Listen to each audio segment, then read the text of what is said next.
자, 오늘 그래서 전기에너지 생산과 수송 부분 이야기를 좀 얘기를 할 건데, 전기에너지가 어떻게 만들어지는지, 그리고 전기에너지를 어떻게 수송할 건지에 대한 이야기를 한다라고 생각을 하시면 될 것 같아요. 근데 이 파트를 대부분 좀 처음에 어려워라 하는 이유가 뭐냐면은, 중학교 과학이 잘 안 돼 있다라면 어려워요. 중학교 과학. 근데 따지고 보면은 지금, 우리 중에 중학교 과학이 잘 되어 있는 친구들이 반은 될까 싶어. 그치? 시간이 좀 지났으니까. 중학교 때 과학 공부를 열심히 했다라고 하더라도 까먹었을 수도 있는 거니까. 그치? 그래서 여기 부분이 중학교 과학에서 전기 파트랑 연결이 좀 많이 되기 때문에 특히나 중학교 때 전기 파트를 좀 힘들어하고 힘겨워 했다면 어려울 수 있는 부분이야. 아시겠어요? 그래서 일단은 중학교에 나오는 필요한 부분만, 중학교에 나오는 부분만 따로 좀 골라서 복습 차원으로 이야기를 하고, 그리고 새 진도를 좀 나가도록 하겠습니다. 자, 그러면 먼저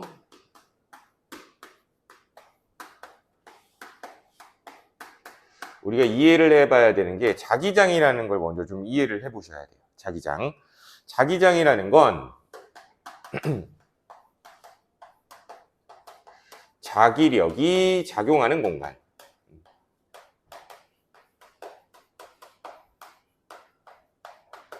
자, 요거를 우리는 자기장이라고 부르죠. 근데 이 자기장은 눈에 보여, 안 보여?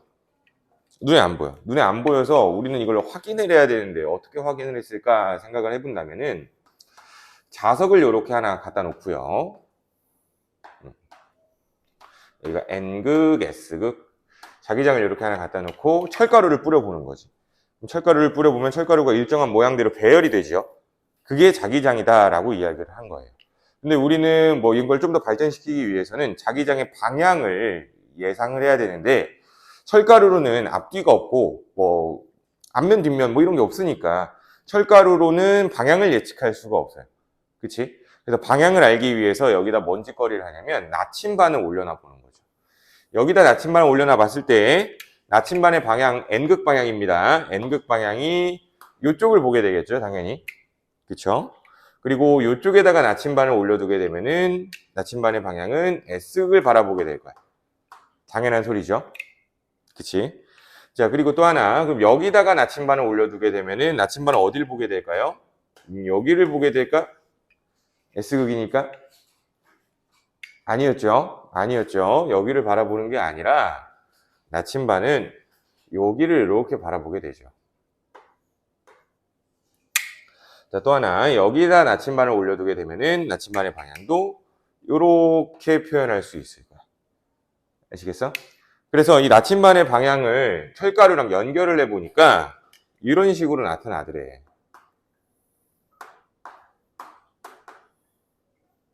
좀 이쁘게 그리고 싶은데.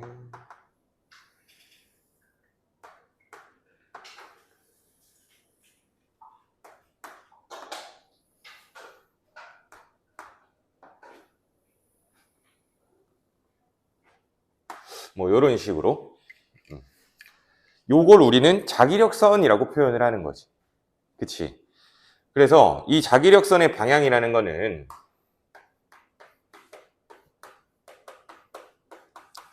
자기력선의 방향이라는 거는 나침반의 방향과 일치하는구나 라는 걸 아셔야 돼요. 자기력선의 방향은 나침반의 방향과 일치하는 거다. 그래서 이런 얘기죠. 만약에 여기에다가 내가 나침반을 두게 되면은 나침반의 방향이 이쪽일까요? 아니죠. 자기력선의 방향 그대로 나침반의 방향이 이렇게 되는 거예요. 이해돼요? 그래서 이 나침반을 쭉 이어보면은 그게 자기력선이 된다라고 이해하시면 되겠지. 아시겠죠? 그래서 결국 이 자석 근처에서 자기장의 방향을 보면은 N극에서는 자기장이 나오는 방향이고요. 그리고 S극에서는 자기장이 들어가는 방향이에요. N극에서는 자기장이 튀어나오고 있죠. 화살표 방향을 보면. 그치? S극으로 쏙 들어가고 있죠. 그래서 N극이 왜 N극이냐고 예전에 한번 얘기했었는데, n극이 왜 n극이라고 기억하라 그랬어? 자기장이 나와서 n극이다라고 기억을 해달라라고 이렇게 얘기했었습니다. 아시겠죠? S극은 왜 S극이었어, 예준아? S극은 왜 S극이었어? 기억 안 나? 이게 기억 안 난다고? 나름 컬처 쇼크 아니었을까? 쏙 들어가죠. 그치? 자기장이 쏙 들어간다. 그래서 S극은 자기장이 쏙 들어간다 해서 S극이다. 뭐 이런 식으로 기억을 해주면 뇌리에 남아. 알겠죠? 잘 좀 기억을 해줘. 근데 내가 최근이란다. 이번 주에 좀 신기한 일이 하나 있어. 얘들아, 꿈을 좀 잘 꾸긴 해야 되는 것 같아, 확실히. 내가 평일에 무슨 요일인지 기억 안 나는데, 교통사고 꿈을 꿨거든? 교통사고 꿈? 근데 교통사고 꿈은 안 좋은 꿈이잖아. 다들 알고 있죠? 안 좋은 꿈인데, 교통사고 상황이 어떻게 됐냐면, 내 차를 타고 운전하고 가고 있는데, 코너를 도는데 코너에서 차가 심하게 흔들렸어요. 미끄러졌어.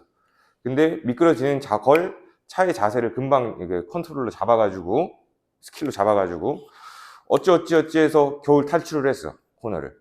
근데 뒤에 룸미러를 보니까 뒤에 차가 트럭이 한 대 있었는데, 트럭도 나랑 똑같이 차가 휘청하면서 중심을 잃은 거야. 그러더니 옆에 가드레일을 막 박으면서, 근데 굉음을 내면서 내 앞으로 막 오는 거예요. 내 옆에 갓길로 막 오는 거야. 굉음을 내면서. 저거 급발진이다. 근데 저 사람 지금 목숨을 걸고 지금 차를 멈추려고 가드레일을 때려박고 있구나 라는 생각이 들어서 저거를 내가 도와줘야겠다 싶어가지고 나도 가속을 해가지고 살짝 앞으로 가서 옆으로 들이밀어줬어. 그리고 내 차가 다 빠개졌죠. 내 차가 다 빠개져서 그러다가 차 다 빠개졌네 하면서 깼어. 그래서 검색을 해봤지. 교통사고 꿈. 다 안 좋은 거야. 근데 거기에서 나와 있는 것 중에 하나가 교통사고 피해자를 돕는 꿈. 그런 거잖아. 그치? 나도 당했지만 교통사고 피해자를 돕는 꿈 해서 하더니 거기에서 얘기하는 게 해몽이 그동안의 선행이 복이 되어 돌아오는 꿈이다. 뭐 이런 게 풀이가 되는 거야. 꿈이 좋은데? 해가지고 한 이틀인가 있다가 로또를 샀죠. 로또를 샀어. 그게 기억이 나서. 그래서 2만 원을 샀어요. 2만 원이면은 그 숫자 6개 고르는 게 1,000원이거든? 6개 고르는 게 1,000원인데 그 2만 원을 샀으니까 5개씩 4장을 산 거죠. 4장을 샀는데 15줄, 즉 3장. 3장은 그냥 자동으로 했어. 귀찮아서. 근데 한 장, 5줄, 5세트의 번호. 그거는 내가 수동으로 골랐어. 그냥 대충. OMR 찍듯이. 그냥 막 찍었는데 어제 새벽에 맞아. 토요일이 지났네 하면서 검색을 해서 QR을 찍어봤지. 근데 자동은 다 안 되고 수동이 당첨이 됐어요. 수동이. 몇 개 맞았게? 6개 중에 4개가 맞았어요. 수동이. 나 이런 적 처음이야. 6개 중에 4개가 맞은 거야. 그래서 4개면 이거 얼마지? 꽤 될 것 같은데? 하고 검색을 해보니까 5만 원이에요. 5만 원, 5만 원. 와씨, 그래도 2만 원 써서 5만 원 벌었으면 그래, 그동안의 선행이 3만 원짜리였나 보다 라는 생각이 들었지. 아무튼 근데 자동은 하나도 안 되고 수동이 된 거는 처음이에요. 그래서 꿈을 좀 잘 꾸셔봐요. 시험 전날에 잘 찍어서 다 맞을 수도 있지. 그죠? 그래서 그런 일이 있었어.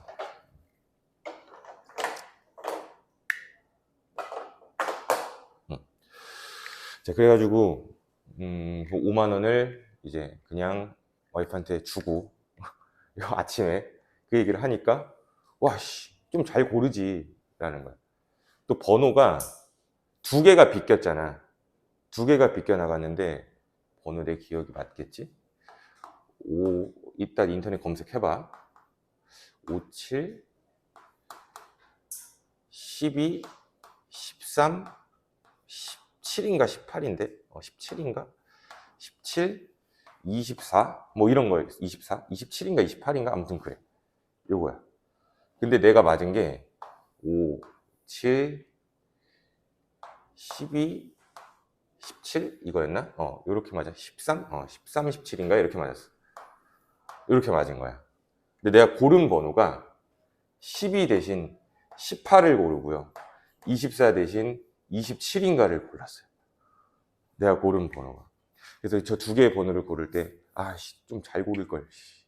하나만 더 맞았어도 얼마지? 4천이랬나? 2등 보너스가? 요거 맞았으면은 4천만 원인가? 하나만 더 맞았어도. 그래서 이거 연달아 고를 걸 생각을 하긴 했는데 왜 17, 18을 골라가지고 12, 13을 골랐어야 되는데, 그지? 어쨌든 그런 꿈을 꿨어. 교통사고 꿈이 다 나쁜 건 아니더라고.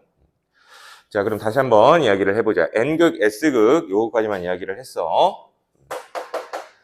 자, 그러면 이 자기력선에서 우리가 생각을 해봐야 되는 게, 그러면 자기력에서 인력과 청력을 자기력선으로 표현하면 어떻게 될까? 라는 것도 좀 생각을 해봐야겠죠. 만약에 여기 N극이 있고요. 이쪽에 S극이 있으면 두 자석은 서로 잡아당기겠지. 그치? 잡아당기는 이유는 자기력선이 N극에서 나온 자기력선이 S극으로 요렇게 바로 들어가지면 요건 잡아당긴다라고 판단을 하는 거야. 그쵸? 그래서 인력에 대한 자기력선은 이렇게 되는 거죠. 그리고 여기 S극이 있고요. S극, N극이라고 하자. 여기 N극이 있고요. 여기 N극이 있어요. 그러면 N극과 N극은 서로 밀어낼 거야. 왜? 두 녀석 모두 자기력선이 이렇게 나오기만 하니까 라고 얘기를 하는 거지. 그러면 요건 청력이겠죠. 마찬가지로 S극도 비슷할 거야. 방향만 다르고. 그쵸? 그래서 밀어내는 거다라고 생각을 해주시면 될 것 같아요. 자, 그러면 또 하나. 이런 자기장, 이런 자기력선은 자석 근처에만 있을까를 생각을 해보면 또 그것도 아니라는 거예요. 자석 근처에만 있는 게 아니라 전류에 의해서도 자기장이라는 게 만들어지더라라는 얘기죠. 그러니까 전류가 흐르는 도선 근처에서도 나침반은 움직이더라라는 얘기야. 그래서 이게 제일 중요해요. 지금. 그래서 이렇게 자, 도선입니다. 직선 도선. 그러니까 어떻게 되는 거냐면 평면만 표현을 한 거고 여기에다 건전지를 이렇게 연결을 해둔 거예요. 아시겠죠? 그러면은 전류가 흐를 겁니다. 전류가 플러스에서 마이너스 방향으로 전류가 흐르게 되죠. 그래서 여기에서는 전류가 이 아래로 내려가는 방향이 나타나게 될 거예요. 이해돼? 그래 놓고 이 평면에다가 사방으로 나침반을 둬보니까 나침반이 이상하더래. 나침반의 방향이 이렇게 되면 이렇게 되더래.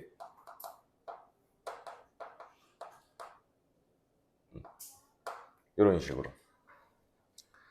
이해됩니까? 그러니까 무언가 회전을 하듯이 원을 그리듯이 나침반이 꼬리를 문다는 얘기죠. 이해돼? 그래서 결과적으로는 요 직선도선 주변에서는 동심원 방향, 동심원으로 자기장이 형성된다는 걸 알 수 있겠지. 자, 그러면 이게 왜 그럴까? 그럼 전류를 반대로도 한번 흘려볼까도 한번 해보는 거죠. 전류를 이번에 위쪽으로 한번 흘려볼게요. 이렇게 전류를 흘렸더니 자기장의 방향이 이렇게 나타나더래. 아시겠어요? 그래서 전류가 흐르면 근처에 자기장이 유도될 수도 있는 거구나 라는 현상을 알아낸 거죠. 그럼 도선의 모양을 한번 바꿔서 원형 도선도 한번 이야기를 해볼게요.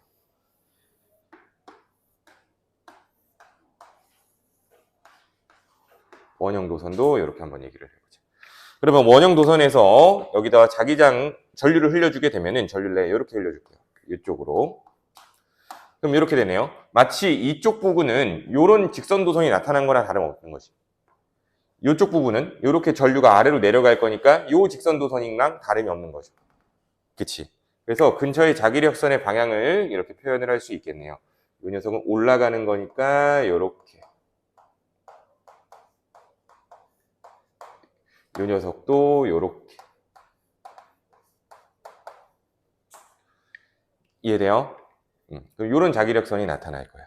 그러면 이 자기력선에서 봤을 때 결국 이 가운데 부분 한번 생각해 볼까요? 가운데 부분. 가운데 부분은 양쪽 자기력들이 몰리는 부분이죠. 마치.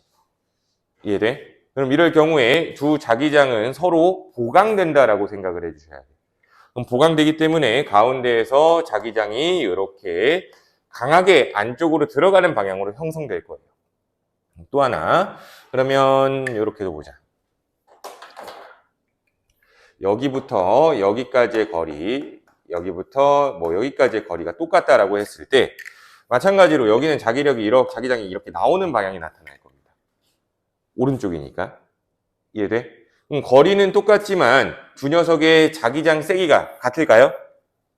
이건 다른 거죠. 어디가 더 자기장의 세기가 더 강할까? 안쪽이 자기장의 세기가 더 강하다고 얘기를 해주셔야겠죠. 왜? 여기랑 여기가 보강된다라고 생각을 해주시면 돼요. 아시겠죠? 그래서 자기장이 이렇게 보강되는 관계도 있다라고 이해를 해주시면 될 것 같고, 또 하나 코일도 한번 우리가 얘기를 해볼게요. 코일. 자, 코일이라는 거는 도선을 감아놓은 걸 말하는 거지, 그치? 그래서 이렇게 보자.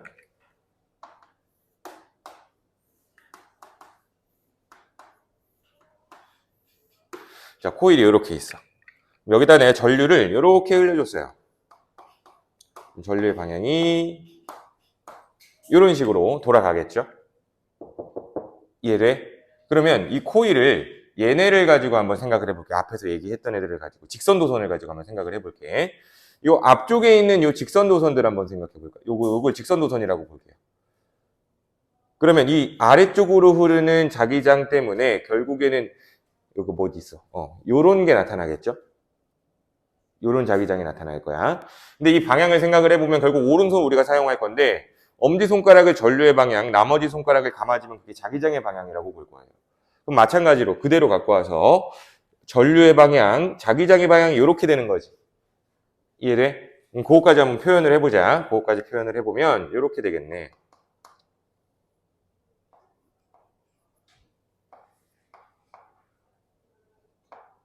그림이 잘 보이나?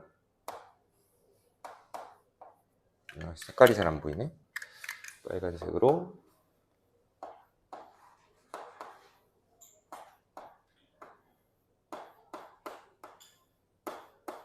이런 식으로 나타나지 않을까요? 그치? 그럼 코일 내부에서는 자기장이 이렇게 나가고 있는 모습이 나타나겠지. 이해됩니까? 그래서 결국에 이 코일 내부에서 이런 자기장들이 보강되기 때문에 이쪽으로 자기장이 이렇게 나가고요. 이쪽으로 자기장이 이렇게 들어가는 모습이 나타날 거예요. 그쵸?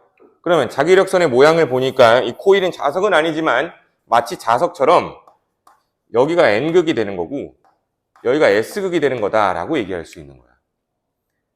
이해돼? 자, 그렇다면 이걸 우리가 쉽게 판단을 하기 위해서는 또 오른손을 사용할 건데 아까 직선도선이나 원형도선 같은 경우는 엄지손가락이 전류 방향이었어. 그치? 근데 어쨌든 이 오른손은 변하지 않기 때문에 바꿔도 사실 상관없어요.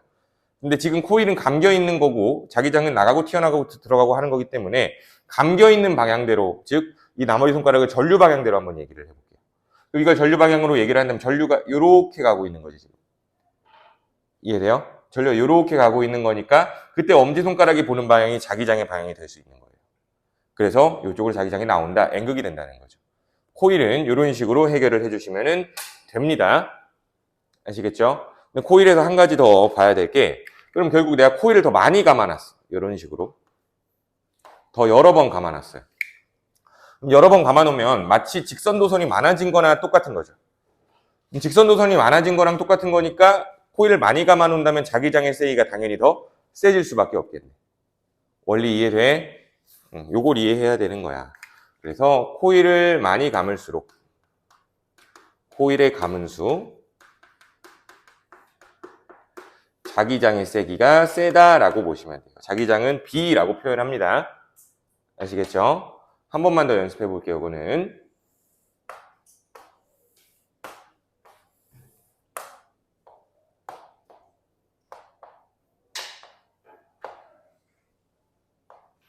자, 이렇게 코일을 감아놨고 이번에 전류 방향을 반대로라는 얘기는 이렇게겠죠. 나머지 전류 방향 표현해 보면은 이렇게 될 거야. 그쵸? 그러면 이번엔 이렇게 감기는 거지. 이해돼? 그래서 엄지손가락이 왼쪽을 보는 거니까 자기장의 방향은 이렇게 된다라고 볼 수 있겠네. 그래서 마치 여기가 N극이 되는 거고 마치 여기가 S극이 되는 거다. 자, 크게 바뀌었죠.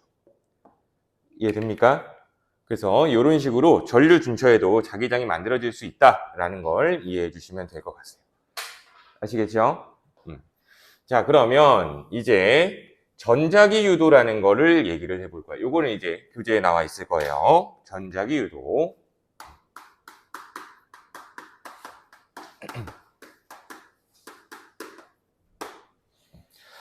자, 이걸 이용해서 우리 전자기 유도라는 걸 이용해서 전기를 생산해낼 수 있는 거야. 전기를 생산해낼 수 있다. 그러니까 핵심을 짚어보자면 이런 얘기죠. 전자기 유도란 방금 우리가 배운 자기장의 변화를 이용한다면 유도 전류가 발생할 거다라는 거예요. 자기장의 변화가 있으면 유도 전류가 발생한다. 왜 유도 전류라고 해? 건전지가 없이 그냥 자연적으로 발생되는 전기이기 때문에, 즉 유도된 전류이기 때문에 유도 전류라고 얘기를 하는 거죠. 그래서 이 현상을 연구한 과학자가 2명이 있는데, 먼저 렌츠라는 사람이 렌츠의 법칙을 발견을 했어요. 렌츠의 법칙. 뭐 법칙을 발견하고 지하기 이름을 딴 거겠지. 그치? 렌츠의 법칙은 뭐냐면 이 자기장의 변화를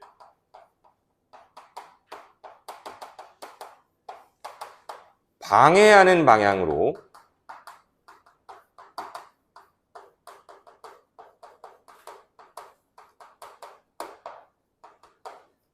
유도 전류가 형성된다. 자기장의 변화를 방해하는 방향으로 유도 전류가 형성된다. 요게 렌츠의 법칙. 자, 그럼 두 번째, 패러데이의 법칙이라는 것도 있어.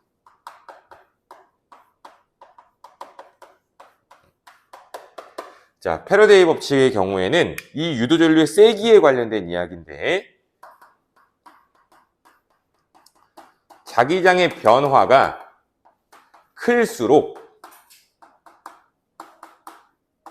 유도 전류의 세기가 크다라는 걸 얘기한 거야. 그러니까 간단하죠. 렌츠의 경우에는 그냥 그 유도 전류의 방향을 이야기를 하는 거고, 패러데이 같은 경우는 이 유도 전류의 세기에 연관된 거다라고 보시면 될 것 같아요. 아시겠죠? 두 개 구분하는 경우가 있어서 얘기를 합니다. 자, 그러면 이 말이 무슨 뜻인지 유도 전류를 한번 만들어 봅시다, 우리가. 봐봐. 코일이 이렇게 하나가 있어.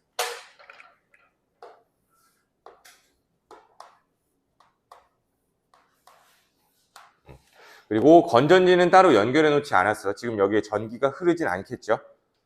그치? 전기가 흐르진 않을 건데 이 여기에서 N극 자석을 가까이 접근시켜 볼 거야. N극 자석을. 그럼 N극 자석에서는 자기장이 나타나는데 자기장이 이런 식으로 나타나죠.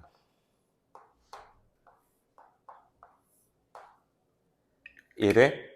그러면 이 녀석이 점점 가까이 오면 가까이 올수록 이 코일 주변에 N극에 대한 자기장이 강해진다라고 볼 수 있겠지. 이해돼? 가까워지는 거니까 N극에 대한 자기장이 강해지는 거야. 즉 아래쪽으로 내려가는 자기장이 강해진다는 거네. 그럼 아래쪽으로 내려가는 자기장이 강해지는 걸 방해하려면 그 반대 방향인 위쪽으로 올라가는 자기장이 생겨야겠죠.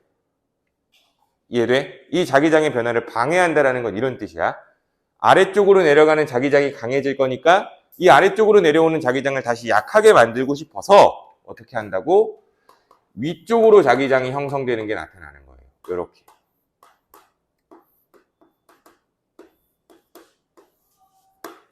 가까이 올 때. 이해됩니까? 그러면 결국에 마치 여기는 N극인 거고 마치 여기는 S극이네요. 이것 때문에 유도 전류가 또 발생을 하겠죠. 그러면 N극 방향이고 나머지 손가락을 감아 쥔다면, 오케이? 나머지 손가락을 감아 쥔다면 이때 전류 방향은 어떻게 표현될 거예요? 전류 방향이 요렇게 표현되겠지. 무슨 말인지 이해돼? 오케이? 전류 방향 쭉 따라가 보면은 여기에서 전류가 요렇게 발생한다 라고 표기를 해줄 수 있을 것 같아.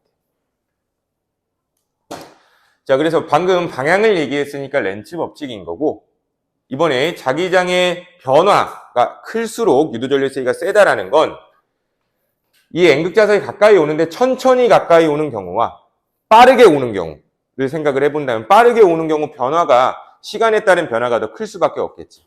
그때 유도전류 세기가 세진다는 이야기야. 알겠니? 즉 여기다가 내가 전구를 설치해 놓게 되면 이 실험을 했을 때 빨리 다가오는 경우에 전구의 밝기가 더 밝아질 수 있다는 얘기가 되는 거지.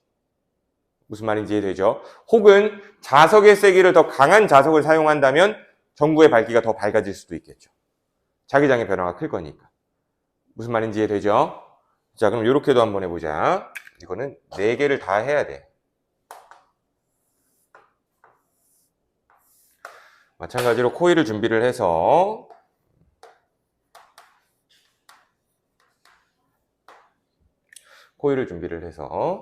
이번엔 가까이 왔던 N극 자석이 다시 멀어질 거야. 이때 자기장의 변화라는 건 N극 자석이 이런 식으로 자기장 영향을 미쳐주고 있었을 건데, 멀어지게 된다면, 잘 봐봐, 멀어지게 된다면 아래쪽으로 향하는 자기장이 약해진다는 거죠. 이해돼? 아래쪽으로 향하는 자기장이 약해진다면 이걸 방해하기 위해서, 즉 아래쪽으로 향하는 자기장을 더 강하게 만들어주려고 하겠죠. 이해돼? 그럼 아래쪽으로 향하는 자기장을 더 강하게 만들어준다면 이런 자기장이 만들어져야겠지요. 그래서 마치 여기가 N극, 마치 여기가 S극이 되는 거야. 이해돼? 그럼 나머지 손가락, N극이 여기니까 나머지 손가락 감아주게 되면 전류의 방향이 이렇게 되겠지.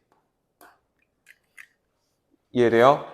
그러면 이거를 두 가지를 연결을 해서 N극과 S극을 계속 왔다 갔다 한다면 전구의 불이 계속 들어와 있겠죠.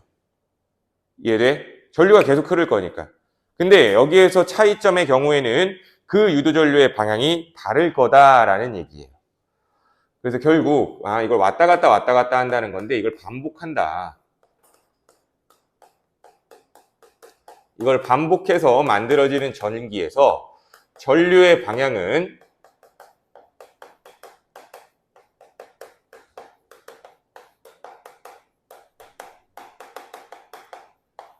계속 변화하겠죠. 그치? 그래서 전류의 방향이 이렇게 계속 변화하는 전기를 뭐라고 불러, 우리? 교류라고 부르죠. 그쵸? 그래서 이런 식으로 만들어지는 전기는 교류전기라고 해주시면 될 것 같아요. 한 번 더 해볼게요.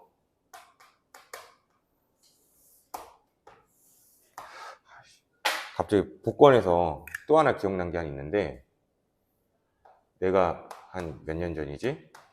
한 4년 전? 5년 전쯤에? 4, 5년 전쯤에 그때는 연금 복권에 당첨이 될 뻔했어요. 연금 복권에. 그것도 너무 아쉬웠어. 그때도 꿈자리가 좋았거든. 꿈에서 복권이 3장이 당첨되는 꿈을 꿨어. 이건 대박이다 싶어가지고 편의점에 가서 또 이번엔 연금 복권을 했어. 거기 연금 복권이 있길래. 근데 연금 복권을 파는 걸 다음에 한번 보시면, 너희 못 사겠지만 보시면 순서대로 돼 있어. 번호 순서대로. 연금 복권 번호가 이렇게 돼 있거든. 조가 있어. 뭐 예를 들어 1조 437652. 앞장이 이거면 뒷장이 1조 437653 4 이렇게 순서대로 돼 있거든. 근데 나는 그냥 골라서 그냥 가운데에서 한 2-3장을 뽑았어요. 가운데서 2-3장을 뽑았는데 1등 번호와 한 10개 차이? 1등 복권이 거기 있었던 거야.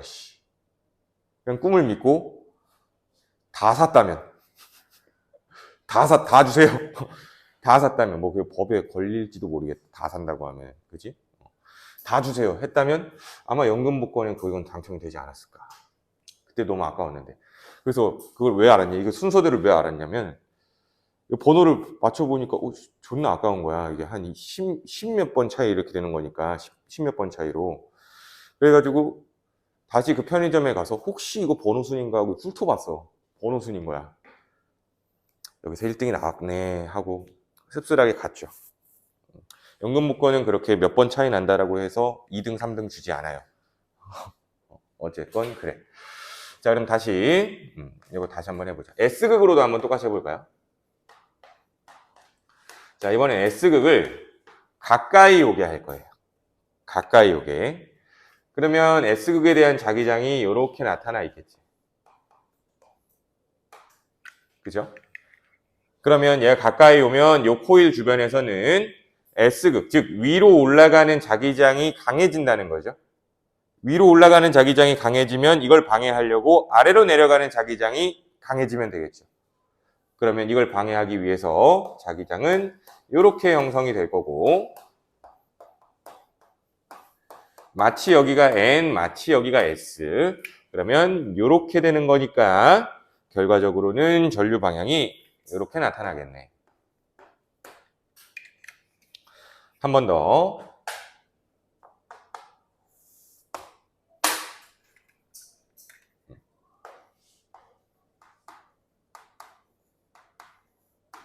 자, 이번엔 가까이 왔던 S극이 멀어질 거래.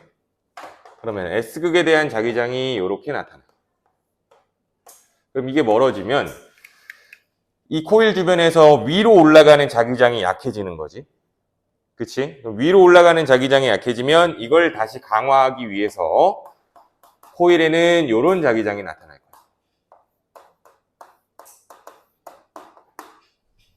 그래서 마치 여기가 N, 마치 여기가 S. 전류 방향 표현해 본다면은 이렇게 되겠네. 이해돼요? 자, 그러면 이 네 가지 경우를 다 이야기를 해보니까 결과적으로 이런 얘기네. 유도 전류의 방향은 두 가지의 영향을 받죠. 자석의 운동, 방향과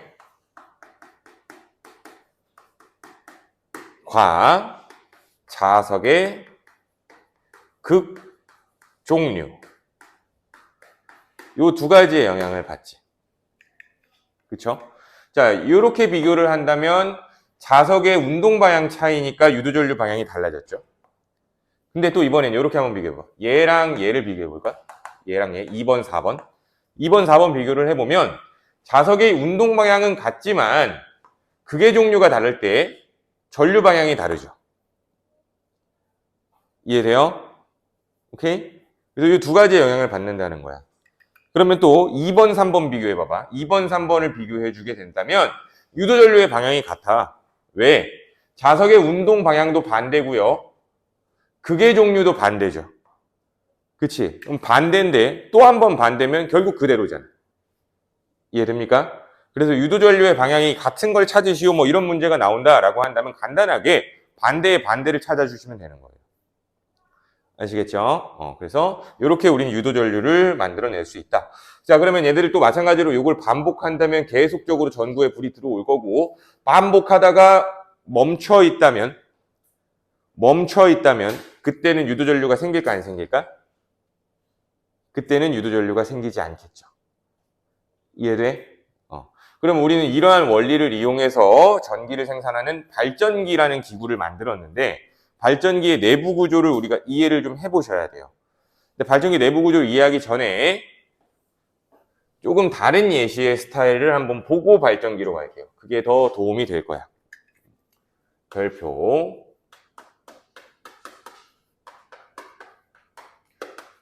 균일한 자기장을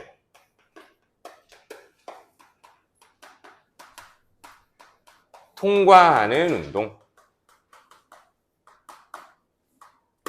자, 균일한 자기장을 통과하는 운동, 요거 한번 얘기를 해볼게요. 자, 지금 우리 머릿속에서 공간지각 능력을 담당하는 부분을 좀 깨워주셔야 돼요.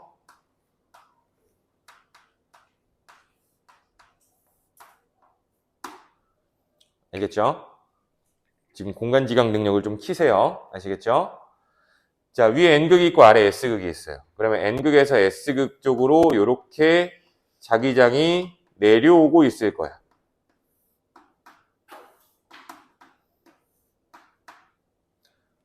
되셨죠? 내려오고 있을 건데 여기에 그냥 구리선을 감아서 만들어 놓은 사각 링이, 금속 재질의 사각 링이 균일한 빠르기로 등속 직선 운동으로 여기를 빠져나갈 겁니다. 그럼 빠져나갈 때, 통과할 때 세 가지로 구분해서 얘기를 할게. 이 균일한 자기장을 진입할 때와 통과 중일 때와 빠져나갈 때 세 가지로 구분을 해서 얘기를 해볼 거야. 이때 저 균일한 자기장을 통과하게 되면은 저 사각링의 유도전류가 형성이 될 거거든. 근데 우리는 그때 그 유도전류의 방향을 예측하셔야 돼요. 아시겠죠? 한번 해보자. 자, 이번에 이제 어떻게 할 거냐면은 이 부분을 위쪽에서 우리가 눈을 뜨고 바라본 모습을 그릴 겁니다. 아시겠죠? 자, 그래서 이 평면에 균일한 자기장이 나타나는 부분을 이렇게 그릴게요.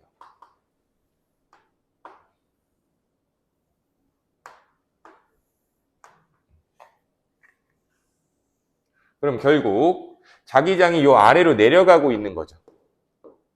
위에서 내려다본 거니까. 지금 이 부분을 어떻게 생각하면 되냐면 S극의 평면이라고 생각을 해줘. S극의 평면이라고. 아시겠죠? 그럼 자기장이 이 아래로 내려 꽂히고 있는 부분이겠지. 그래서 그걸 표현을 할 때 전기과학에서는 이렇게 X방향으로 표시를 해요. 표현 방법이에요. X방향이라는 거는 이 방향을 뚫고 나가는 거다라고 생각하시면 돼요. 뚫고 들어가는 방향이다. 이 평면을 뚫고 들어가는 방향이다. 아시겠죠? 자, 그러면 여기에 이제 사각링이 진입해야겠죠. 균일한 자기장 영역을 사각링이 여기 이제 진입할 거야. 진입할 때. 그럼 진입할 때의 모습을 표현을 해보니까 여기가 뚫고 들어가는 방향의 자기장의 진입 중이죠. 그럼 이 사각링 기준으로 생각을 한다면 이렇게 표현할 수 있겠죠.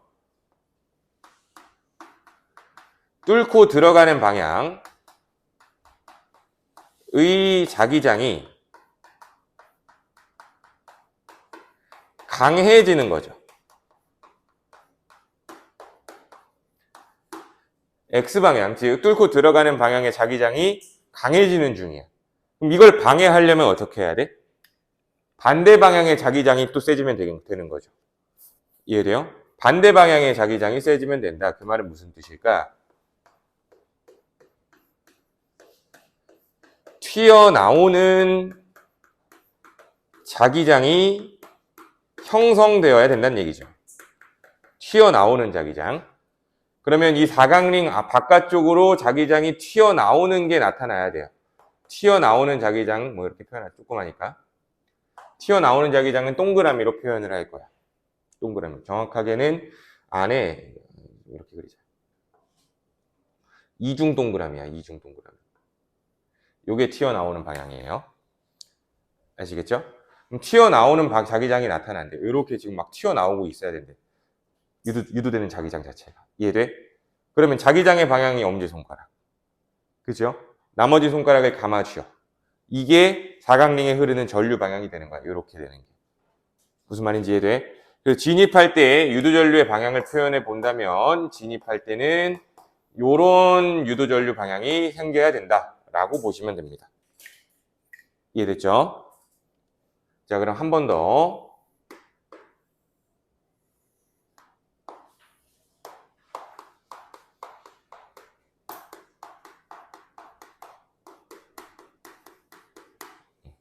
자, 이 균일한 자기장을 이제 다 진입해서 이 자기장 내부에서 움직이고 있대요. 이렇게 움직이고 있는 중인 거야. 이때는 이 사각링이 자기장 세기 변화가 있어요, 없어요? 자기장 세기의 변화가 없게 되죠. 그럼 그 말은 무슨 뜻일까? 유도 전류가 발생하지 않는 상태죠. 아시겠어요? 마치 이 움직이던 자석이 정지한 것처럼 똑같은 효과가 발생을 한다는 거예요.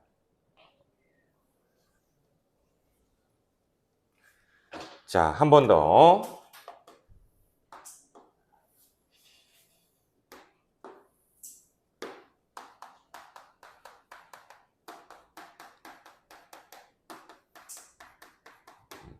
자, 이 균일한 자기장을 이제 빠져나올 때예요. 빠져나오고 있어요. 그럼 빠져나오게 되면은 결과적으로는 이쪽은 이제 자기장을 빠져나오게 된 거니까 이렇게 생각할 수 있겠죠. 들어가는 방향의 자기장이 약해지는 중이에요. 약해지는 중.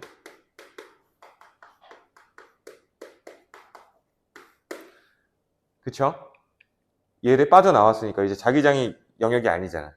그럼 빠져나오는 중이면 약해지는 중이니까 이걸 다시 어떻게 해줘야 돼? 방해하려면 강하게 해줘야 돼요. 강하게 해주려면 X방향, 들어가는 방향에 자기장이 다시 형성될 수 있도록 도와줘야 돼. 그러니까 결국 여기에서 들어가는 자기장의 방향이 이렇게 형성이 돼야겠죠. 들어가는 방향의 자기장. 무슨 말인지 이해돼? 들어가는 방향이면은 엄지손가락이 이렇게 꽂히는 거지. 이해돼? 그래서 나머지 손가락을 감아 쥐게 되면 그게 유도전류의 방향인데 유도전류의 방향은 이렇게 형성이 되겠죠. 무슨 말인지 이해돼? 그래서 이 균일한 자기장을 통과할 때, 들어갈 때와 빠져나올 때, 진입할 때와 탈출할 때 유도전류의 방향이 다를 수 있다. 달라야 된다라는 얘기가 되는 겁니다. 아시겠죠? 그러니까 통과하는 자기력선이 많아지는지 적어지는지 그거를 좀 잘 기억을 해주셔야 돼요. 자, 그럼 비슷한 실험 한 가지만 더 이야기를 할게요. 같은 유형인데 비슷한 실험이에요. 자, 이번엔 원형 금속 링이에요. 원형 금속 링을 이렇게 달아놨어. 이 부분이 앞쪽이에요. 헷갈릴까봐 이렇게 좀 진하게 칠하자. 이 부분이 앞쪽이에요. 오케이? 자, 이래 놓고 뭐 할 거냐면 자석 N극이 가까이 올 거야. 가까이 올 거야. 그럼 가까이 오면 이 원형 링 안쪽을 통과하는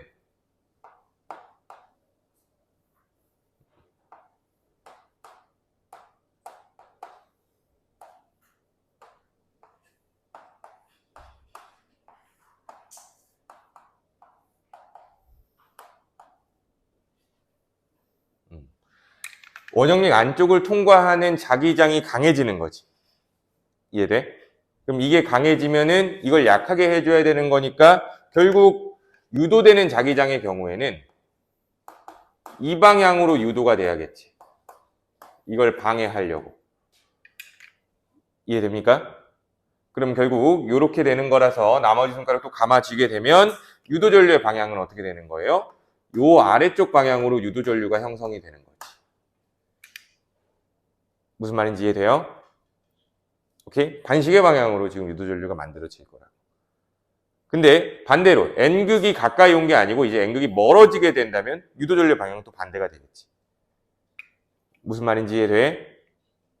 오케이? 그거를 이해를 하셔야 돼요. 그래서 균일한 자기장을 통과하는 운동 요거 잘 기억해 주시면 될 것 같아요. 그래서 요 자기력선이 많아지고 감소하고 하는 거 이걸 이용해서 우리는 발전기를 또 이해할 수 있는 거거든. 오케이? 그래서 요거 이해하셨다면 우리 잠시 쉬었다가 발전기 부분도 잘 이해할 수 있을 거야. 아시겠죠? 그럼 10분만 쉬었다가 이어서 가도록 할게요. 쉬는 시간.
자, 이제 발전기 이야기 한번 해보도록 할게요.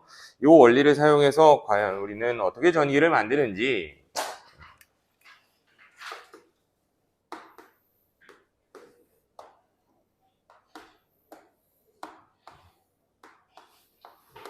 자, 여기 N극이고요. S극 자석이 이렇게 있고 여기 가운데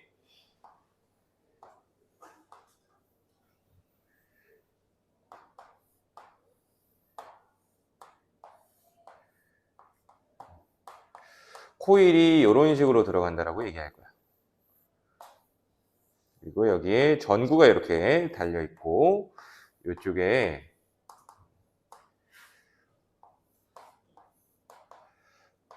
프로펠러를 이렇게 하나 달아놨다라고 할게요. 구조는 요래. 이 구조에서 이 프로펠러가 돌면 결국 여기 전구에 불이 들어올 거거든. 알겠죠? 돌면 왜 들어올 건가를 한번 이해를 해보도록 할게요. 자, 그러면 이 녀석이 이렇게 돌 때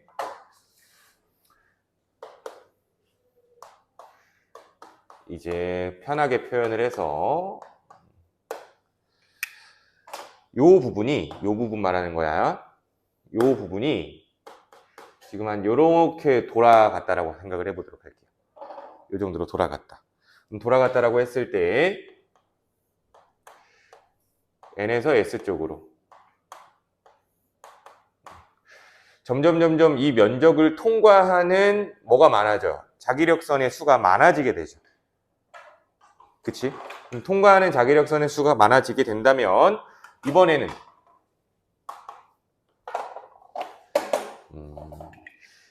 반대로 이쪽으로 자기장이 형성이 된다라고 봐야겠죠, 우리는. 이걸 방해하기 위해서. 이해돼요? 자, 그러면 다시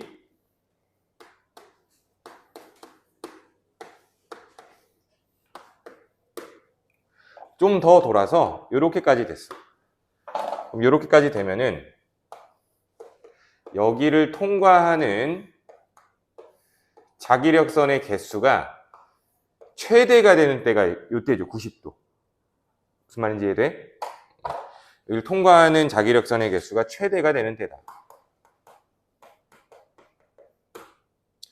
근데 여기에서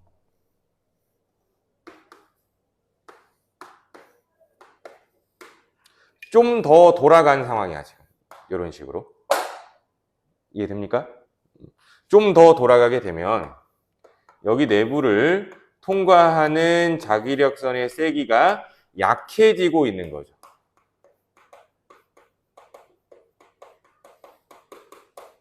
통과하는 자기력선 수가 줄어드는 거니까. 무슨 말인지 이해돼? 면적이 줄어드니까 어쩔 수밖에 없는 거죠. 그치? 그럼 이렇게 줄어들 때 이게 줄어드니까 다시 이걸 어떻게 해줘야 돼? 많아지게 해줘야 되지 않을까? 이런 게 나타나야죠. 무슨 말인지 이해돼? 아시겠어요? 그러면 이거를 다시 펴보자. 요거를 코일을 이렇게 다시 그려볼게요. 그리고 이 빨간색 부분 헷갈리지 않게 요 밑부분인 거고요. 이해되지? 여기서 봤을 때 이렇게 튀어나오는 거. 요 앞쪽을 앞면이라고 합시다. 아시겠죠? 앞면? 요 위쪽을 앞면이라고 하죠. 이렇게 되면 여기 아래로 들어가는 자기장이 많아진다는 얘기가 되는 거지, 지금. 무슨 말인지 이해돼? 그래서 요 안쪽으로 들어가는 자기장이 형성이 돼야 된다. 이해되죠? 요 부분이야. 요 앞부분이 여기에요.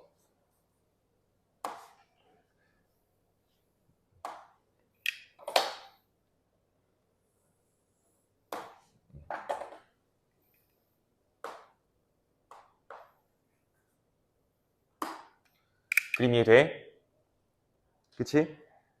요 안쪽으로 들어가는 자기장이 많아져야 된다라는 얘기예요. 이렇게 들어가는 거니까, 자기장 자체가. 이해돼? 그러면 이렇게 전류가 흐르겠네. 그래서 결과적으로는 전류의 방향이 이렇게 형성이 된다라고 볼 수 있어요. 되지? 그러면 요 방향이 여기까지 갔을 때 점점 유도전류의 세기가 강해진다라고 이야기를 해줘야겠죠. 이해됩니까? 그러면 이번에는 좀 더 돌아갔을 때의 모습이에요.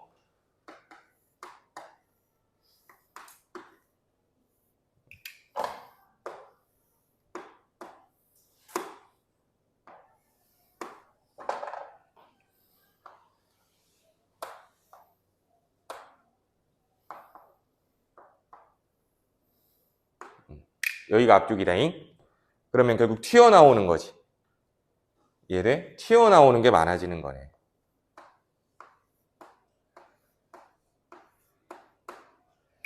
됐어요?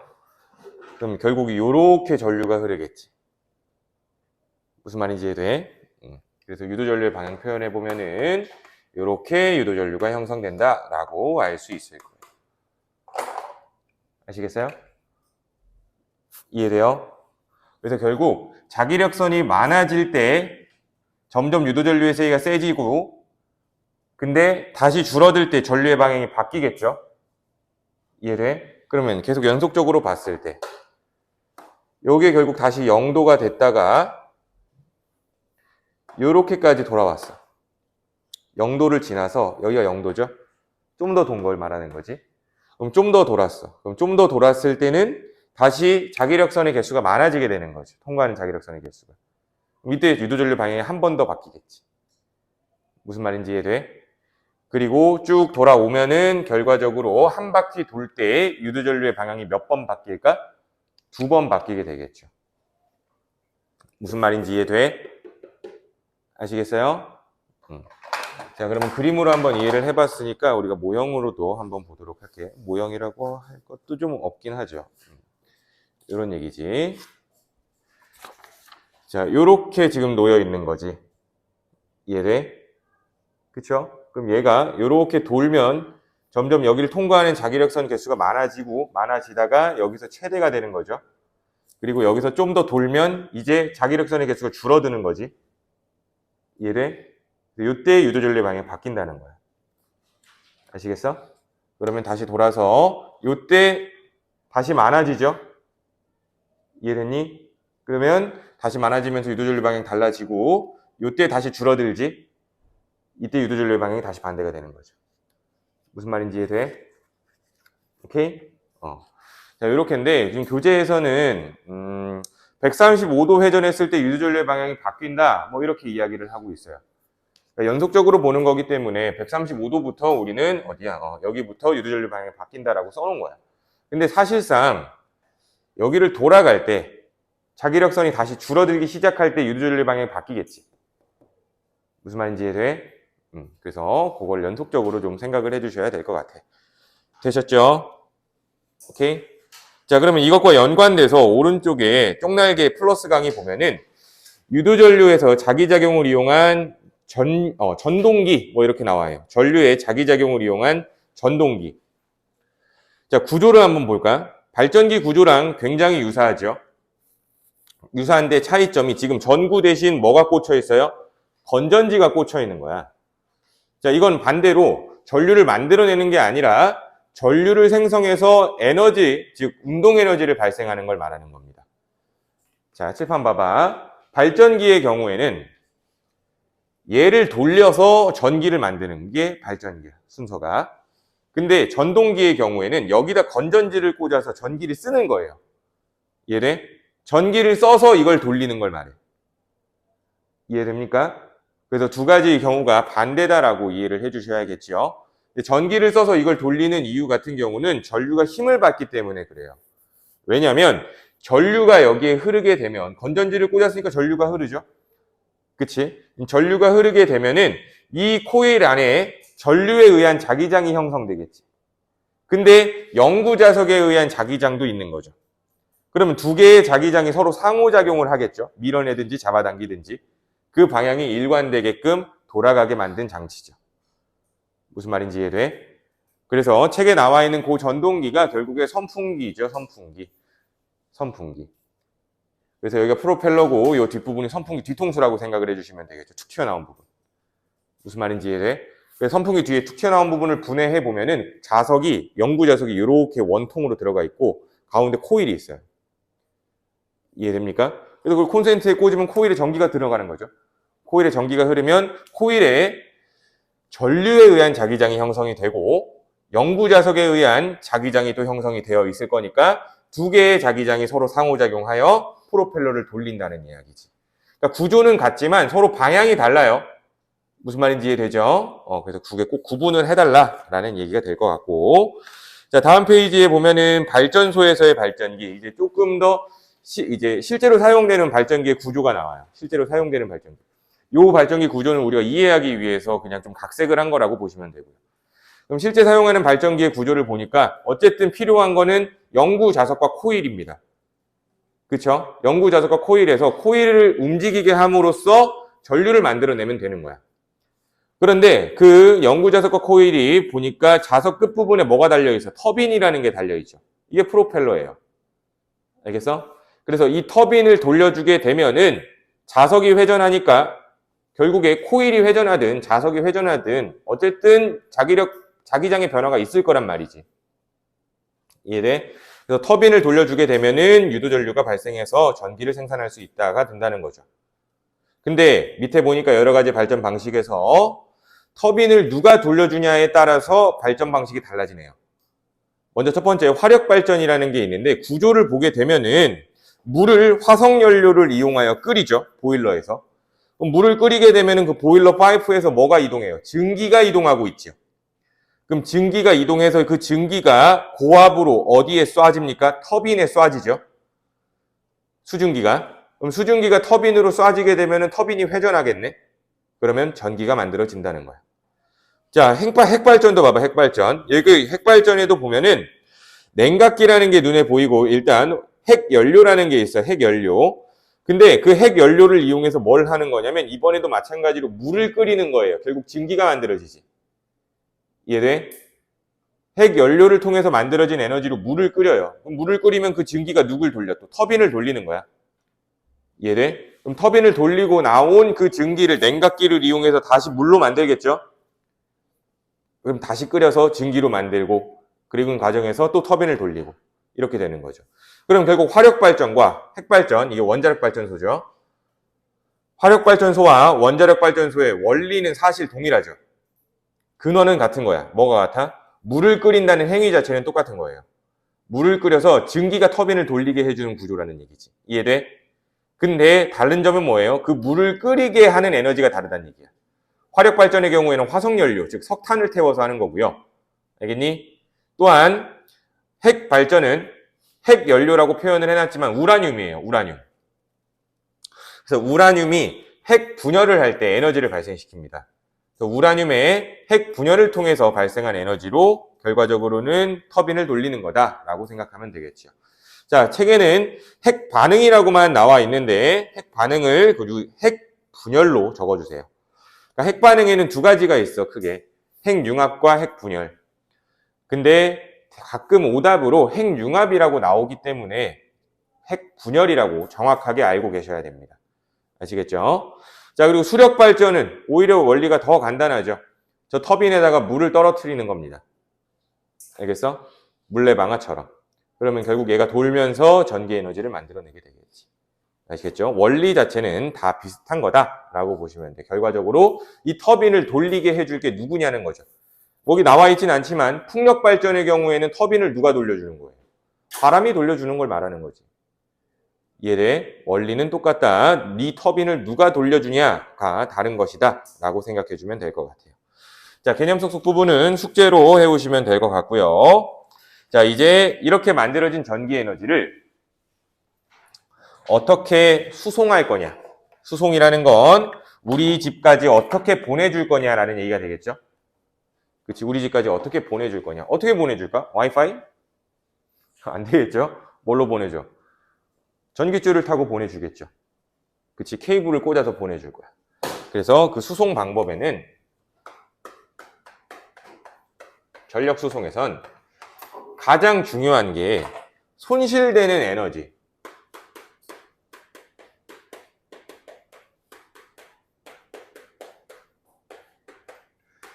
전력 손실을 줄이는 방법을 우리는 생각해 줘야 돼요. 전력 손실을 어떻게 하면 줄이면서 우리한테 줄 수 있을까?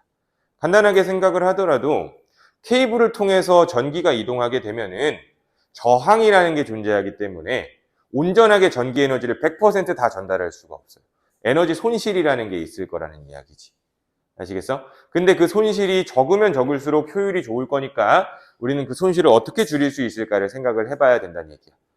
그럼 이 손실을 어떻게 줄일까라는 걸 이해하려면 전력이라는 게 뭔지 좀 알아봐야겠죠. 전력이라는 게 뭔지. 뭐 한자 뜻풀이 해보면은 뭐 전기의 힘이야. 그쵸? 전기의 파워를 말하는 거죠. 근데 이 전력이라는 건 전기 에너지를 시간으로 나눈 걸 우린 전력이라고 불러요. 시간에 따른 전기 에너지다 라고 볼 수 있겠죠. 자, 그러면 전기 에너지는 어떻게 생각할 수 있는데, 전기 에너지는 전압 곱하기 전류 곱하기 시간이 전기 에너지입니다. 전압 곱하기 전류 곱하기 시간. 간단하게 생각할 수 있겠죠. 당연히 전기 에너지는 전압에 비례할 거야. 전압이 크면 전기 에너지가 세겠죠. 전압이라는 건 그 전류를 보내주는 파워를 말하는 거니까, 세기를 말하는 거니까, 압력을 말하는 거니까, 그죠? 자, 그럼 당연히 또 전류가 강하다면 전력도 강할 거예요. 전기 에너지도 클 거예요. 그렇죠? 자, 그리고 그 전기 에너지가 흐르는 시간이 길다면 사용하는 전기 에너지도 많아질 수밖에 없겠죠. 그래서 전기 에너지라는 거는 전압, 전류, 시간에 비례하기 때문에 전류 곱하기 전압 곱하기 시간이다 라고 얘기할 거예요. 이해돼? 근데 그걸 또 시간으로 나눠준 걸 전력이라고 얘기한다며. 그러면 이걸 시간으로 나눠주게 되면은 TT가 날아가고요. VI만 남네. 전력이라는 거는 전압 곱하기 전류다. 이렇게 얘기할 거야. 그래서 기호로는 P는 VI예요 라고 기억해 주면 돼. P는 VI예요 라고 기억해 주면 돼. 자, P는 VI. 자, 그래서 단위는 뭘로 사용할 거냐면은 단위는 와트라는 걸 사용합니다. 와트.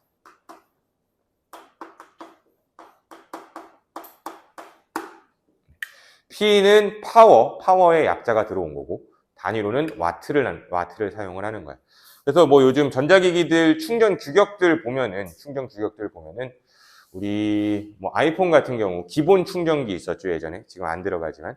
5W짜리 전력이에요. 그러니까 5W 정도의 소비 전력이 있다는 거죠. 그치? 전압 곱하기 시간 했을 때. 그래서 전압이랑 전압 곱하기 전류를 해준다면은 와트 수가 나온다는 거. 그래서 조금 요즘 노트북 같은 경우는 전력을 많이 사용을 해야겠죠? 그치? 전력이 커야 되기 때문에 노트북은 일반적으로 한 65W급 사무용이라고 얘기한다면, 근데 뭐 게임용 노트북이라고 얘기하면은 뭐 100W 이상을 먹는 것도 많고. 그래서 전력이라는 거는 자, 요런 거다라고 생각을 해주시면 될 것 같아요. 전력. 전압 곱하기 시간. 자, 그러면 전력이라는 건 요건데, 우린 전력 손실. 전력 손실이라는 걸 이해해야 돼.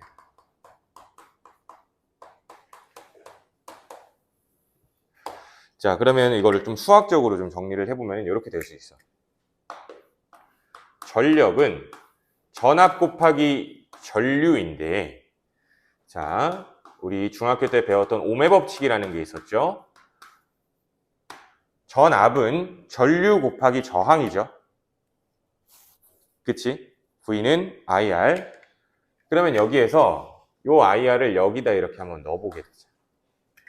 그러면 이게 소비 전력이 되는, 전력 손실이 되는 거예요. 그러면 이게 전력 손실. 그러면 요게 I 제곱 R이라는 값이 나오죠. 이해돼? 그럼 우리 목적이 뭐라 그랬어? 이 전력 손실을 줄이는 방법을 연구를 해야 된다 그랬어. 그러면 두 가지 방법이 있을 수 있겠지. 첫 번째, 저항을 줄이는 방법이 있을 거예요. 송전선의 저항을 줄이는 방법. 아시겠어요? 송전선의 저항이야, 이거. 그럼 송전선의 저항을 줄이는 방법으로는 크게 세 가지 정도를 얘기를 해볼 수 있는데, 첫 번째로는 송전선의 길이를 줄이는 거야. 그러니까 저항을 받을 도선 길이를 줄여버리는 거지. 그럼 저항값이 작아지겠죠. 이해돼요? 자, 또한 송전선의 굵기를 늘리는 거예요.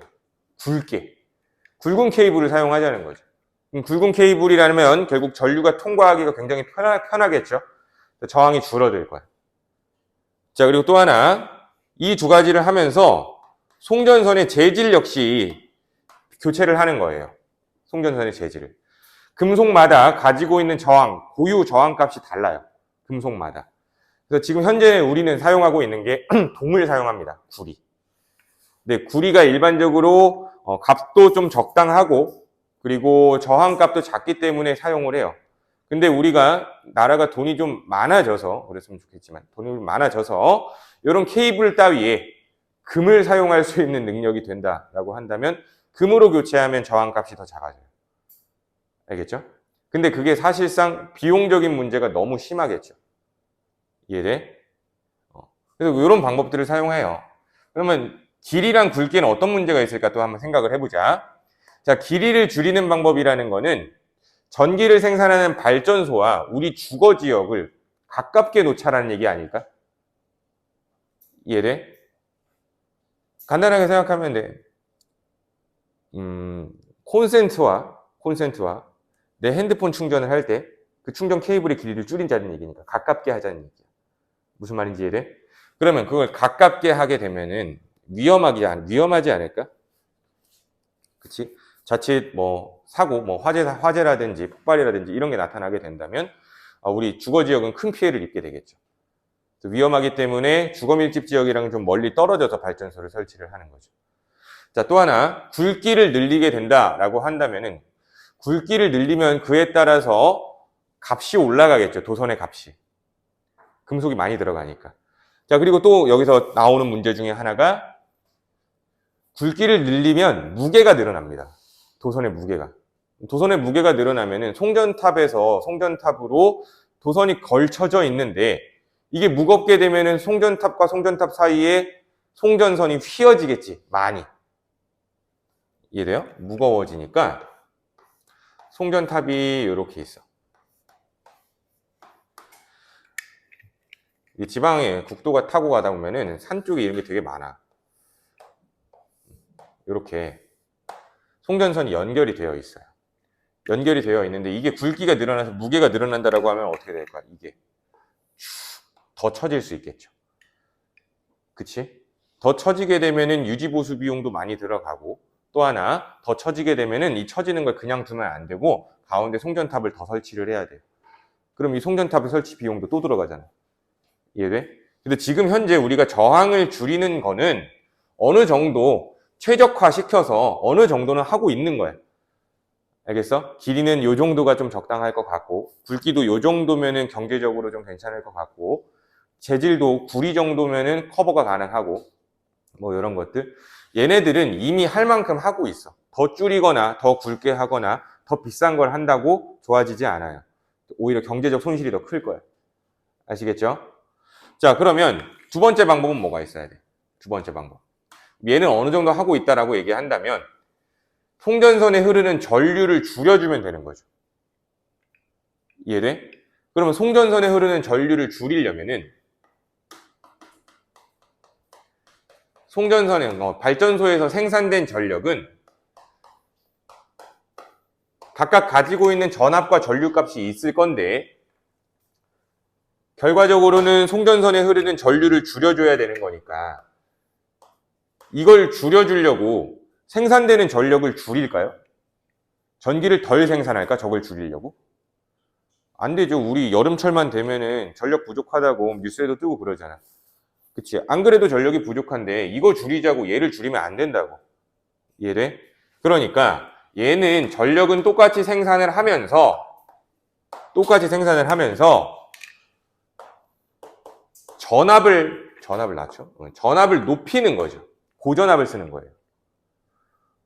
고전압으로 전력을 생산하는 거죠. 그러면 전류는 당연히 줄어들 수 있다라는 계산이 나오네. 무슨 말인지 이해돼? 자, 그러면 송전선에 흐르는 전류가 줄어들게 된대. 그러면 손실되는 전력은 I제곱 R인데 여기에서 I 값이 줄어들게 되니까 당연히 손실되는 전력 역시 줄어들게 되겠죠. 근데 우리는 이거를 비율로 알아야 돼. 비율로. 잘 봐봐. 만약에 생산되는 전력의 전압값을 2배 정도 높여줬대요. 2배 정도 높여줬어. 그럼 그때 송전선에 흐르는 전류는 몇 배가 돼요? 2분의 1배로 줄어들겠죠? 그럼 손실 전력은 2분의 1의 제곱배만큼으로 손실 전력, 즉 4분의 1배로 줄어들게 되게 되는 거예요. 결과적으로. 이해돼? 그러니까 전압을 2배 높여주면 손실 전력은 2분의 1로 줄어드는 거지. 전압을 3배 높여주면 손실 전력은 9분의 1로 줄어드는 거예요. 이해돼? 그러니까 결국 전압을 높여줘서 전기를 송전한다면, 전압을 높여줘서 송전을 한다면 우린 손실 전력을 줄일 수 있겠네. 그러면 이제 방법이 중요한 거야. 방법. 어떻게 전압을 높여줄 건데. 이게 방법이 중요한 거죠. 그래서 지금 이야기할 거는 변압기.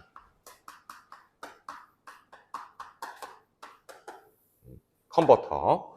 자, 변압기라는 거는 무슨 뜻이야? 전압을 변화시켜주는 기구를 말하겠죠. 전압을 변화시켜주는 거.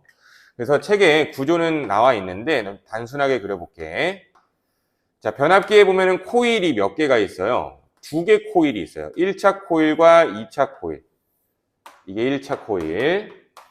그리고 연결돼 있고,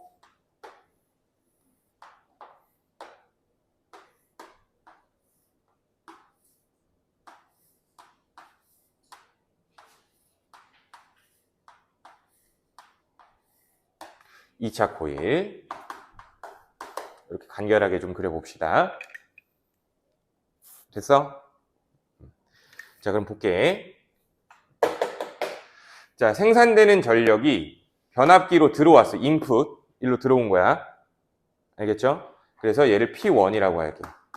그럼 변압기를 통해서 나가는 전력, 아웃풋, 출력, 이게 P2라고 할게요. 자, 근데 이 변압기를 통과했다라고 해서 변압기 내부에서 전력 손실이 있으면 되겠어, 안 되겠어? 안 돼. 들어온 전력이 P1이면 나가는 전력도 P1인 거예요. 결국 P1, P2는 똑같아야 되는 거예요. 아시겠어요? 결국 P1, P2는 똑같아야 되는 거예요. 근데 실제로는 여기도 다 도선이기 때문에 실제로는 손실되는 전력이 조금 있어요. 변압기에서도. 근데 우리는 문제를 풀 때는 그런 건 고려하지 않겠지? 그치? P1, P2는 똑같다라고 생각을 해주시고요. 자, 그러면 여기에서 전자기 유도 원리가 들어가게 되는데,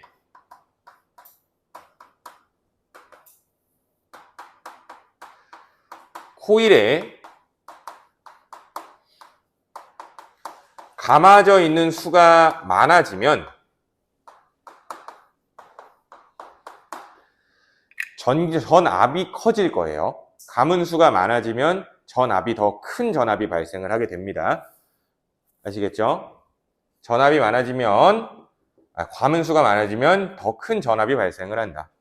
근데 이 감은 수를 보니까 1차 코일과 2차 코일의 감은 수의 비율이 지금 4번 감았고요. 여긴 8번 감았어. 몇 대 몇이에요? 1대 2예요. 감은 수의 비율이 1대 2야. 자, 그러면 전압의 비 역시 몇 대 몇이 되냐면 1대 2가 돼요.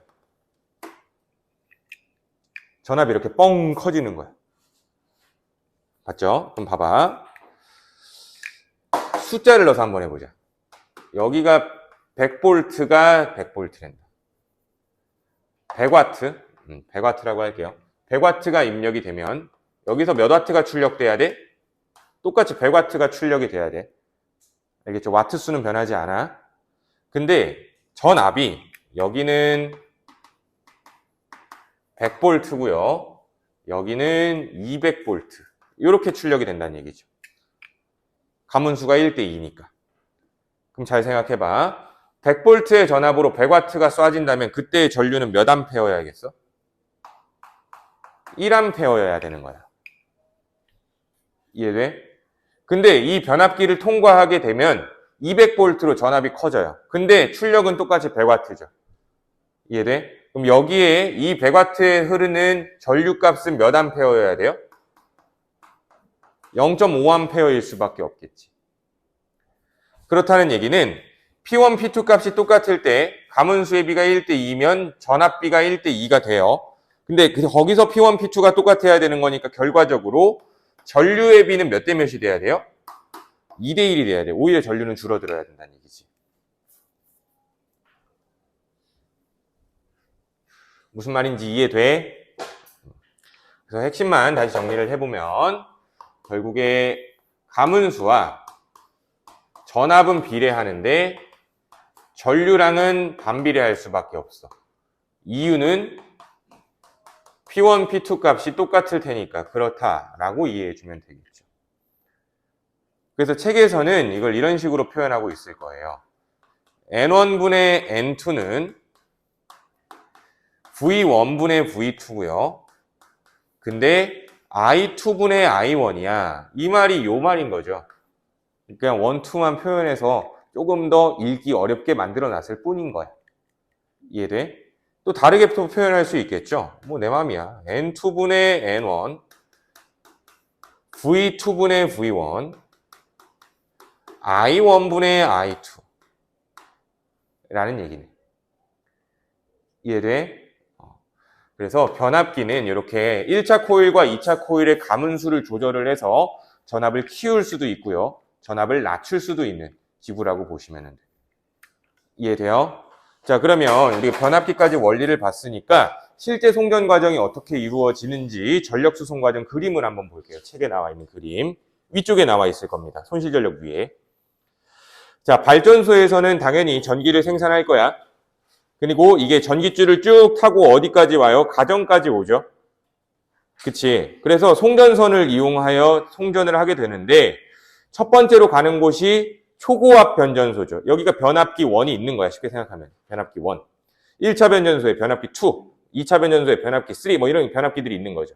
마지막으로 주상 변압기가 있는 거고. 근데 변압기가 굉장히 여러 개가 있네요. 여러 단계를 거치네. 한 번에 전압을 빵 키우는 게 아니네요. 그치? 여러 단계를 거쳐서 전압을 빵 키워, 지금 보니까.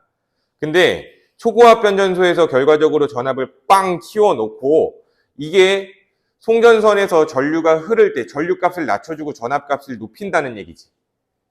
이해돼요?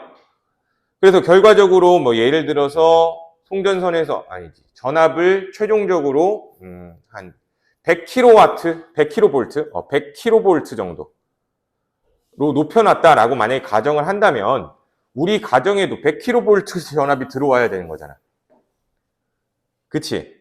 근데 그렇게 전압이 들어와 버리면은 굉장히 위험하겠지. 누전이라도 발생할 시에 사망사고가 굉장히 늘어날 거야. 위험하단 말이야. 그래서 결과적으로는 가정으로 전기를 최종적으로 흘려보내줄 때는 이 키워놨던 전압을 다시 어떻게 해줘야 돼? 낮춰줘야 되는 거야. 어떤 수준으로? 220V 수준으로 낮춰줘야 된다는 거죠. 이해돼? 그래서 주상변압기에서는 당연히 1차 코일보다 2차 코일의 가문수가 적을 수밖에 없겠죠. 전압을 다시 낮춰야 되니까. 무슨 말인지 이해돼? 그래서 이 과정 따라가신다고 생각해 주시면 될 것 같고요. 자, 다음 페이지 넘어가 보시면 효율적이고 안전한 전력 수송 방법 뭐 이렇게 나와 있어. 자, 그래서 효율적인 송전 방법 중에 첫 번째가 고전압 송전, 방금 이야기를 한 거죠. 발전소에서 생산된 전기는 전력 손실을 줄이기 위해 높은 전압으로 송전한 후 가정이나 공장과 같은 소비자 근처에서 오면 전압을 낮춘 후 공급을 해준다라고 하고 있네요. 그쵸? 자, 그리고 거미줄 같은 송전 전력망, 지능형 전력망 이런 것도 있다는데 한번 그냥 읽어보시면 될 것 같고, 자, 또 안전한 전력 수송 방법 중에 하나 지중선로. 이거는 우리나라가 수도권 부분은 굉장히 잘 돼 있죠. 수도권 부분은 잘 돼 있어. 전기줄을 지하로 까는 거예요. 매립하는 거지. 굉장히 잘 돼 있는데 이제 지방만 좀 내려가더라도 전기줄이 엄청나게 많지. 조금만 내려가도. 이런 거 안전해야 된다. 안전하니까 지하로 넣는 거죠. 미관상 이유도 있을 거고요. 그러니까 안전장치를 설치한다. 뭐 사람들 못 가게 막아라. 뭐 이런 말이 되겠죠. 이해돼? 요것과 관련돼서 문제 몇 문제만 한번 좀 풀어보도록 하겠습니다. 자, 15번 문제 한번 볼게. 15번. 변압기가 딱 있네.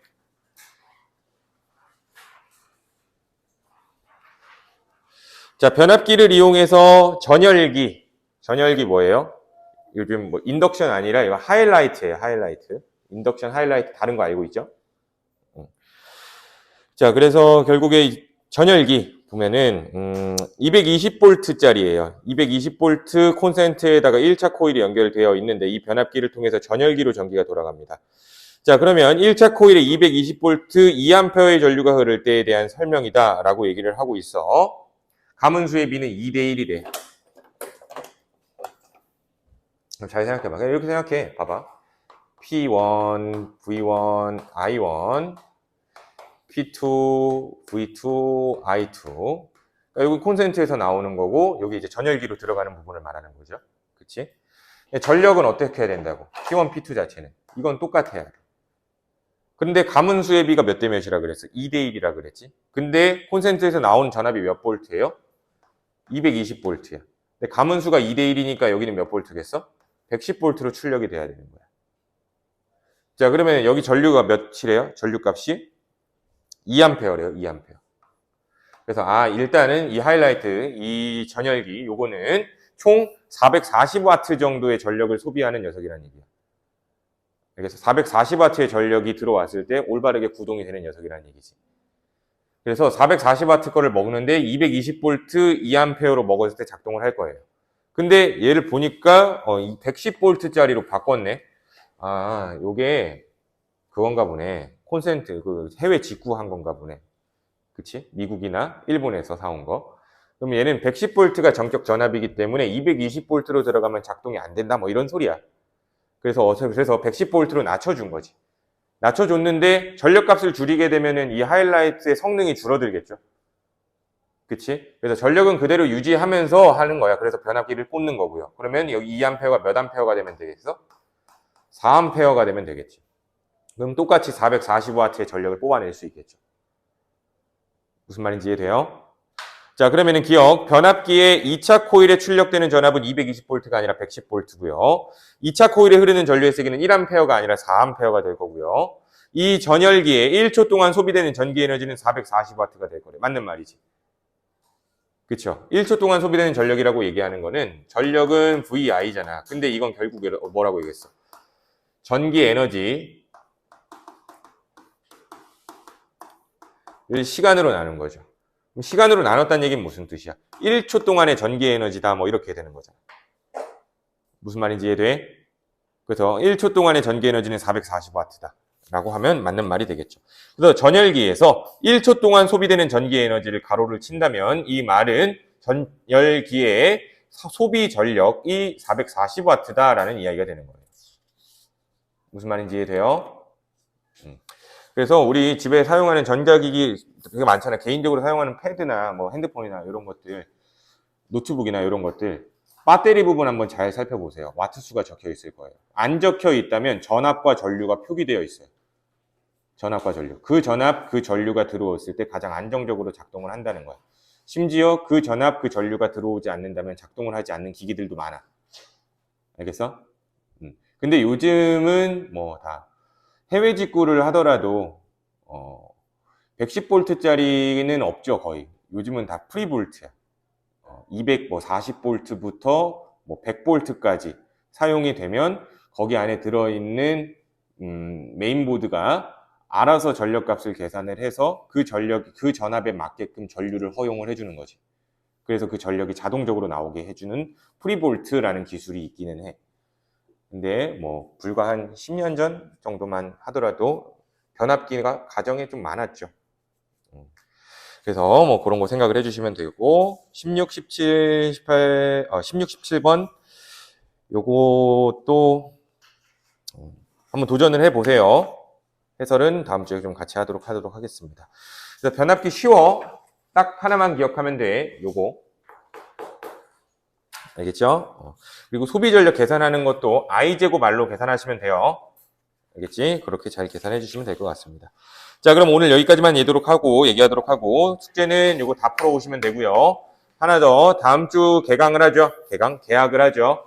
다음 주 개학이니까 다시 내신 대비로 들어갈 거라서 시험 범위에 대한 관심을 좀 부탁드리고요. 또한 우공비 다시 가지고 오시면 됩니다. 아시겠죠? 자, 그러면은 고생하셨고요. 집으로 가시면 되겠습니다. 자, 그러면 수고하셨습니다.